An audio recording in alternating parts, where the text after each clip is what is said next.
श्री स्वामी समर्थ. जय जय स्वामी समर्थ. श्री स्वामी लीलामृत सार अध्याय 9. श्री गणेशाय नमः. श्री स्वामी समर्थाय नमः. स्वामी नारायण सरोवरी गुप्त झाले, द्वारके माझी येऊनी पातले, जेथे भुऱ्या बुवाचे महिमान वाढलेले, ज्यांच्या दर्शने जनतृप्त होती. भुऱ्या बुवा अधिकारी योगी होता, सिद्धी तयाला प्राप्त होता. श्री दत्त दर्शनाची मनी उत्कंठा त्यांच्या, त्यामुळे मनोमनी खिन्न असे. एके दिनी मनी विचार दत्ताचा असता, निद्राधीन झाला होता. अद्भुत दृश्य स्वप्नी पाहता, डोळ्यांतून वाहती प्रेमाश्रू. स्वप्नी दिसे नद्या समुद्र सरोवर, तो पातला एका नदी तीरावर. तेथे पाहत असे दत्त राजयोगीश्वर, 3 शिरे 6 हातांचे, अष्टभाव दाटले शरीरावर. डोळ्यांत प्रेमाश्रूंचा पूर, गदगदला कंठस्वर. शरीराला कंप सुटला, उठून त्याने दत्तमूर्तीला साष्टांग दंडवत घातला. उठून उभा राहू लागला, तो मूर्ती अदृश्य झाली. दत्तमूर्तीच्या ठिकाणी आता दिसती स्वामी मुनी. स्वतःस धन्य मानूनी समर्थ स्तुती करू लागला.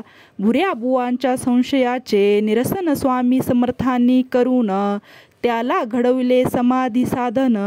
ब्रह्मानंदमय होऊन गेला स्वामी आपला वरद हस्त, त्यांच्या मस्तकावरी ठेवेत.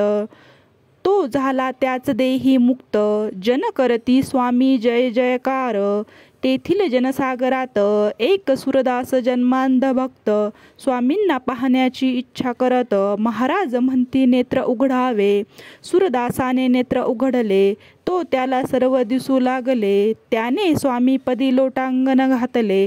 प्रेमे न्याहाळी स्वामी मूर्ती, रावजी वैद्य होते त्या गर्दीत. महाराज त्यांना स्मरण देत, काशीपुरी त्यांची आई दुःख नाहीत. तेव्हा आम्ही भेटलो होतो, स्वामींचे वचन ऐकून त्यांना होई पूर्व स्मरण. अश्रू वाहती नेत्रांतून, स्तुती करती ते स्वामींची. स्तुतीने प्रसन्न होऊन स्वामींनी त्या भविष्य केले कथन. तुमच्या ज्येष्ठ पुत्रासी देऊ दर्शन, दक्षिण देशी यवन प्रांती. दुसरा पुत्र शिवभक्त होईल, तिसरा गुरु संप्रदायी राहील. आमच्या लीला लोका सांगेल, तिथून गेले गोमती तीर्थी. द्वारकापुरीत स्वामी राज येती, श्रीकृष्ण दत्तात्रय नुश्रिय यती या नावाने प्रसिद्ध होती. एके दिनी अंतर्धान पावले.